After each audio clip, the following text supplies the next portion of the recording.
So there was one point in the marriage, year two, I said, you know what, I think I need a side chick because you're not giving me what I need sexually, and it's making me feel bad, and da-da-da-da. And Kadeem said, you know, Deval, whatever, do it. Because at that point, I was just tired of arguing. I was like, that's going to make you feel better in this moment? And I Go said, ahead, my guy. Yeah, and I said, go ahead. If you're frustrated, angry, contemptuous, or resentful about the content in this video, if you feel like all that women do is yap, yap, yap, all women do is this and that, leave your complaints in the comments or email me. Let's chat.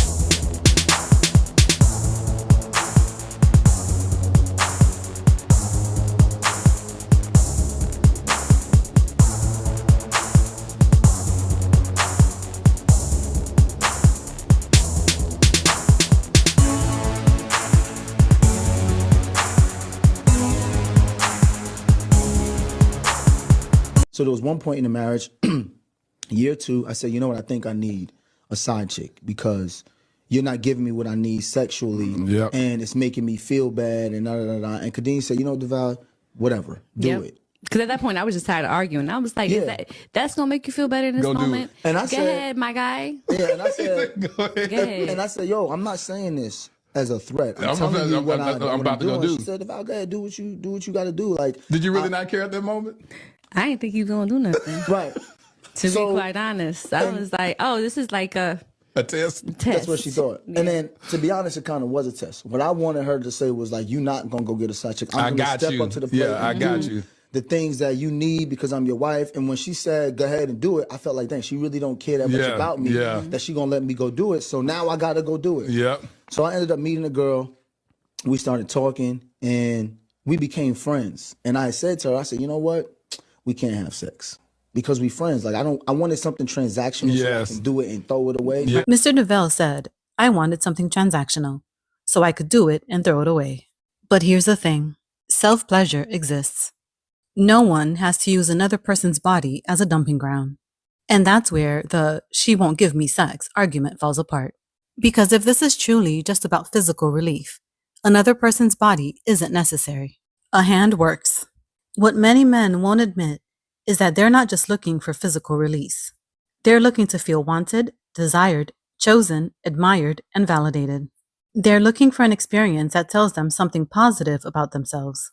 Because if all you wanted was a physical sensation, there are less consequential ways than cheating to get it. The truth is that most people don't just crave sex.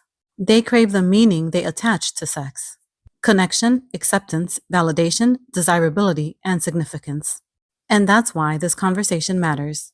Because when a man says he wants a woman he can use and throw away, what he's often describing is not physical release. He's describing a desire to receive the emotional benefits of being wanted, without the responsibilities that come with intimacy. We live in a society that has conditioned most men to focus primarily outside themselves, to focus on what they do, what they produce, what they achieve, and what they acquire. Their worth becomes tied to external validation and extrinsic motivation rather than intrinsic worth.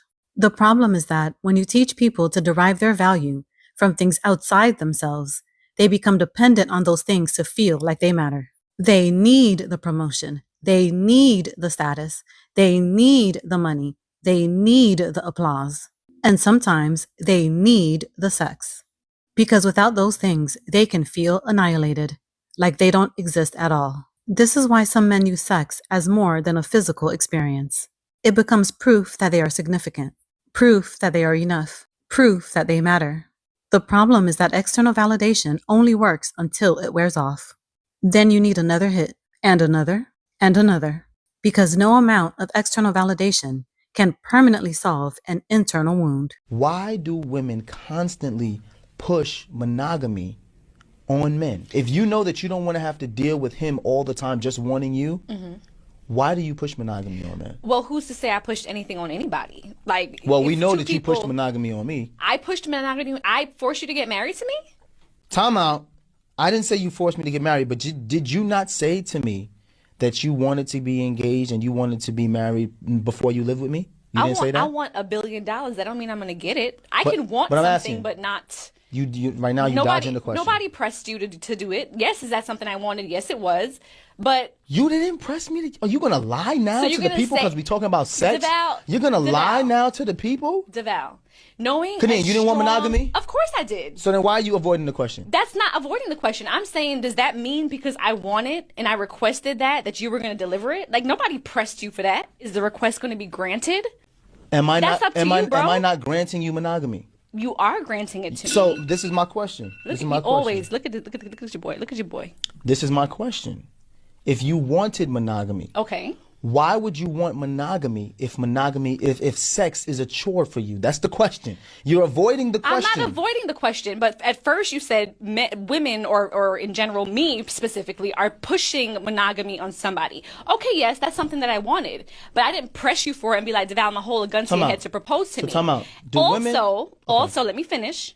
Also, I don't feel like I was adequately prepared for marriage. And I've said that before, because if I knew that marriage and monogamy was going to involve me trying to meet you where you were at sexually for years to come, then I probably would have reevaluated it if I wanted to be monogamous anyway. It's important to understand that monogamy doesn't actually mean sex with one person. Monogamy means being married to one person. In modern culture, we've started using monogamy as if it simply means sexual exclusivity because sex so frequently happens outside of marriage. But if we're not careful, we'll start confusing sex and marriage as though they're interchangeable. They're not.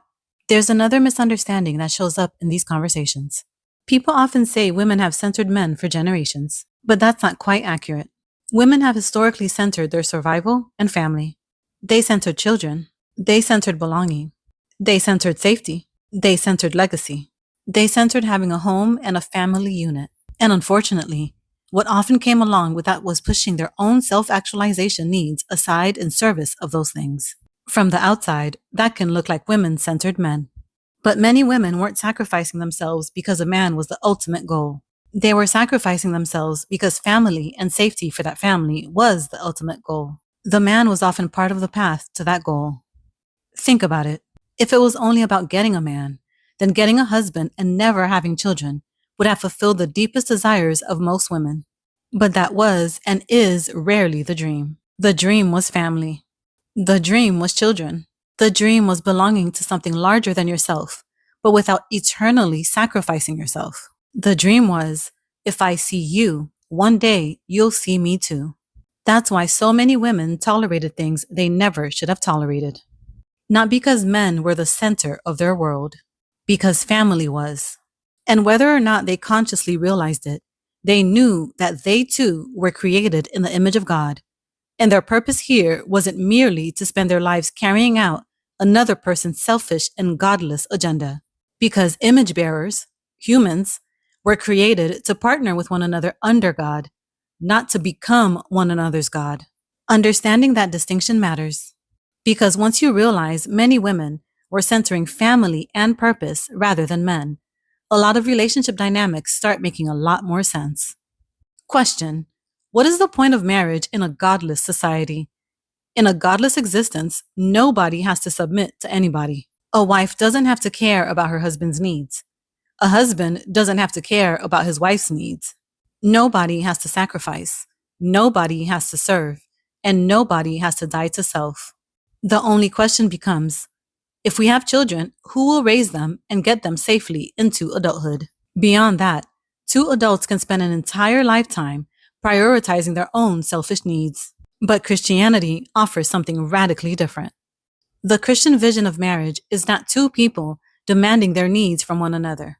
It's two people voluntarily laying down their needs in service of God, their partner, their children, and their household. That's why the Apostle Paul says, "For the wife does not have authority over her own body, but the husband does. Likewise, the husband does not have authority over his own body, but the wife does." Then he continues, "Do not deprive one another except perhaps by mutual consent and for a time, so that you may devote yourselves to prayer. Then come together again, so that Satan will not tempt you because of your lack of self-control." Notice what Paul does not say. He does not tell wives not to deprive husbands. He tells husbands and wives not to deprive one another. Because the Bible is not about a God-complex human male tyrant demanding his needs be met. That passage is about a husband and wife caring for their marriage in a way that keeps both of them oriented toward God. Sex in marriage is not primarily about physical release. It is not merely about pleasure. It is not merely about getting your needs met. It is part of the mutual self-giving that protects the unity of the marriage. And when the marriage is healthy, the family is healthier. When the family is healthier, the children are healthier. And when the household is healthier, everyone can keep their eyes on God. The point of marriage was never, how do I get what I want? The point was always, how do we love one another in a way that helps us fulfill God's purpose for our lives? So typically in society, who asks for exclusivity first, a woman or a man? I would say a woman. Thank you. That was my whole point. See, you were going all over the place. If women typically ask for exclusivity first, then when they get exclusivity, say, he always on me, he always want to have sex. Why are we asking men for exclusivity if we do not want to participate in sex at the same level as men? We have to think about what that does to a man. And I don't think that that conversation is being had. Okay, I agree. And that part I agree with. Yes, that women are typically the ones that will ask for the exclusivity. I get that. Yes. But what I'm saying is, me as a woman, I don't think that I was necessarily prepared or in the mindset to know that. It's almost like once you get into it, then you're like, oh shoot, like this is what I'm going to have to keep up with. I get that. Us speaking as 36-year-old people know that now. Had I known that at 26, I get that. I would have to contend with that. Even in the dating realm, then it might have been something I would have reevaluated. You said to me, you never pressured me to get married. In 2007, we were living together, right? You said you no longer wanted to live with me and shack up with me because you wanted to be my wife, not my girlfriend. Right, because I wanted to know where the relationship was going. That don't sound like pressure to you? It sounds like me voicing where I see my life going. It sounds like me saying, this is what I would like. You can decide to meet me there. If not, we can reevaluate what exactly we're doing. Okay. Additionally, would I call it pressure per se? Not necessarily pressure.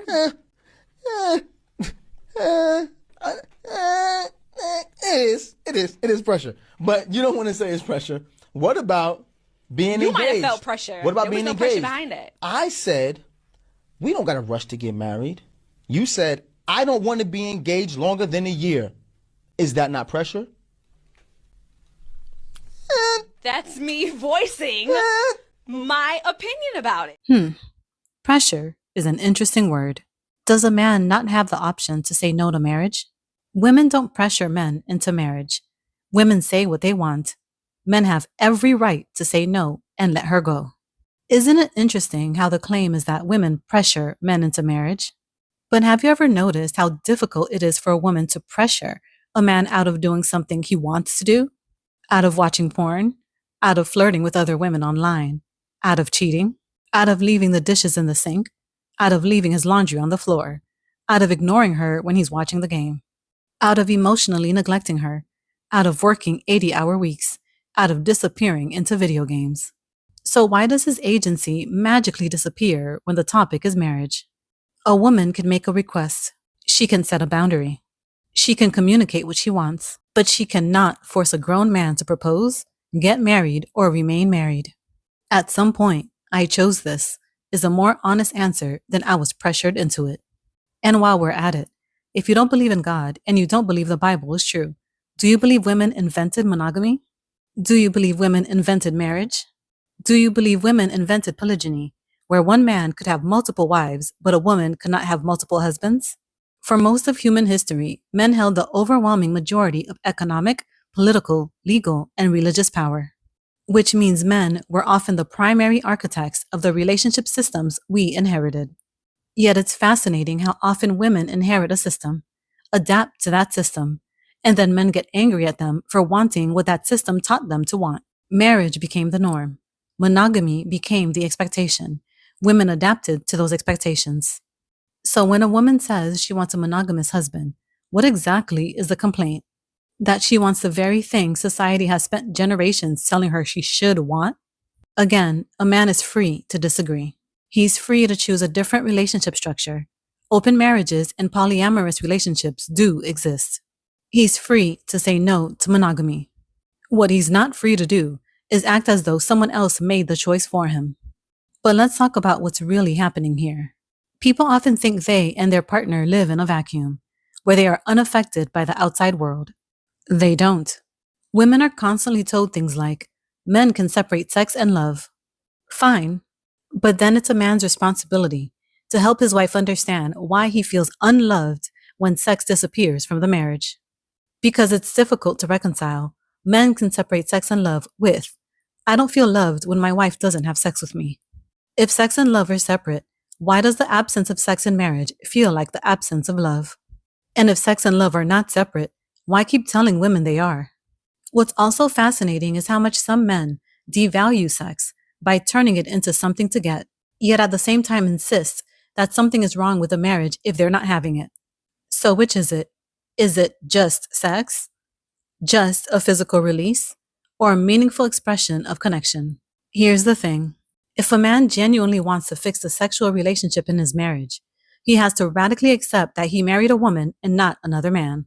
Generally speaking, women need to be unstressed to want sex, and men often use sex to become unstressed.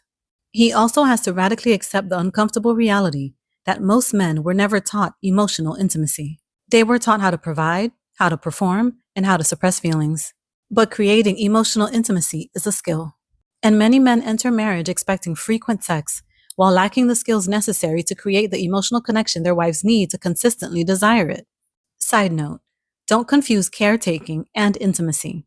For some women, caretaking can actually undermine the type of emotional intimacy that fuels sexual desire. It's hard for some women to feel sexual desire for someone they feel responsible for, but that's a topic for another day. Why is this important? Because the assumption behind most conversations about sexless marriages is that the wife is getting her needs met while the husband is not. The story goes, the husband is deprived, the wife is withholding, the husband is starving, the wife is satisfied. But that assumption is wrong. Many husbands feel scammed. They think, I got married and now I'm not getting the sex life I was promised. But many wives feel scammed too. They think, I got married and I'm not getting the emotional connection I was promised. And here's where things get really complicated. Society did a terrible job teaching men emotional intimacy, yet many women need emotional intimacy to experience desire. Think about the trap that creates. A husband may genuinely love his wife. A wife may genuinely love her husband. But if he was never taught the skills necessary to create emotional intimacy, and she needs emotional intimacy to consistently desire sex, both people can end up feeling deprived while believing the other person is the problem. And here's the part nobody wants to talk about. Most women don't orgasm from sex. Let that sink in. The husband is saying, I'm not getting satisfying physical intimacy. Meanwhile, his wife may be thinking, I'm not getting satisfying emotional intimacy, and I'm not getting satisfying physical intimacy either. He's experiencing a lack of physical intimacy. She may be experiencing a lack of emotional intimacy and a lack of satisfying physical intimacy.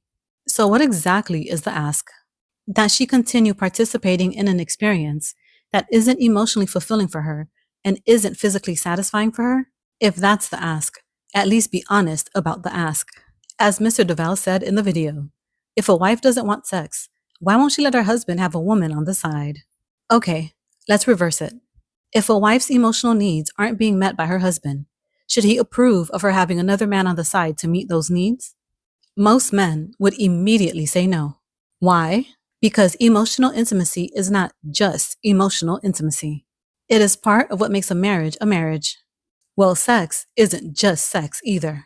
It is part of what makes a marriage a marriage. The issue isn't whether needs matter. The issue is whether marriage means working on those needs together or outsourcing them. And this is where some men think, who cares? Just give me what I want. Okay, but what exactly do you want? Do you want your wife to have sex with you? Or do you want your wife to want to have sex with you? Those are not the same thing. Can she force herself to do it? Yes. Can she force herself to crave it? No. Can she force herself to enjoy it? No. The same way you can force yourself to eat a boiled Brussels sprout and kale salad. You can make yourself take the bite. You cannot force yourself to crave it. You cannot force yourself to like it. Desire doesn't respond well to demands. It responds to conditions, it responds to environment, and it responds to trust. Men will say they don't want a masculine woman, which is fine. Yeah. But like you just said, But the two most important spaces in a relationship where they want her to be masculine are emotions and sex. Yep. But those are the two most important things in a relationship. So you want your wife to be a man, and the two most important things in a relationship, emotions and sex. Ooh. And you don't realize why that's a problem. Explain how Because emotionally... when I'll give it, well, for example, emotionally, he wants her to suppress. He doesn't want her to be expressive. He doesn't want her to talk a lot. He doesn't want her to cry a lot. He doesn't want her to be like, hey, babe, how was your day? And tell me more information. He doesn't want all of that, right? He wants her to be more quiet, right? That's more masculine. Shut That's up what and she watch the wants. game. So in terms of emotions, he wants her to be a man. In terms of sex, he also wants her to be a man. In terms of frequency, how often she wants it. He also wants her to have more spontaneous desire than responsive desire. So men, for the most part, have spontaneous desire, meaning it just comes like this, like at random. Like it doesn't really take anything. Initiate. It just happens at random. Sometimes he himself doesn't even know where it came from. It's just like, hey, you wanna? Like it's just like it's there, right? That's spontaneous desire, like whatever. For women, most women are responsive in desire, meaning something has to happen first for her to be in the mood. But the solution to that in marriage is for her to start first and see what happens. But here's where the man wants her to be a man. Because even in her being more responsive in desire, what he then complains about is, yeah, but she doesn't initiate. Well, it's going to make sense for you to be the primary initiator in sex in your relationship if you have spontaneous desire, because it's going to come more often, right? And if she has responsive desire, her initiation will come a lot less often. That makes sense. Because why would she initiate if she's not already thinking about it, or if she's not already in the mood? So my whole point is, men say all these things. I want a feminine woman. I want this. Right. But you want her to be a man in the two most important spaces in a romantic relationship, emotions and sex. That's ridiculous. So here's the question. Do you want to keep complaining that it's unfair? Do you want to destroy your home by cheating? Or do you want to actually do something about it? Because those are your options if divorce isn't on the table. You can spend years arguing that women shouldn't work that way. You can spend years arguing that desire shouldn't work that way. You can spend years arguing that emotional intimacy shouldn't matter. Reality doesn't care. Women are not men. And whether you think that's fair or not, wishing it were different won't make it different. At some point, every husband has to decide, do I want to feel like I'm right, or do I want results? Because complaining about how women work won't create desire. Cheating won't create desire. Sulking won't create desire. And demanding won't create desire. The only thing that has a chance of creating desire is learning what helps it grow and having the courage to build those conditions inside your marriage. The truth is simple. Tantrums don't fix marriages. Skill does. And if your wife isn't emotionally fulfilled and isn't sexually fulfilled, while you're focused exclusively on your own lack of sexual fulfillment, you're not solving the problem. You're actually proving why a sex problem exists in your marriage in the first place. You're demonstrating the exact mindset that created it.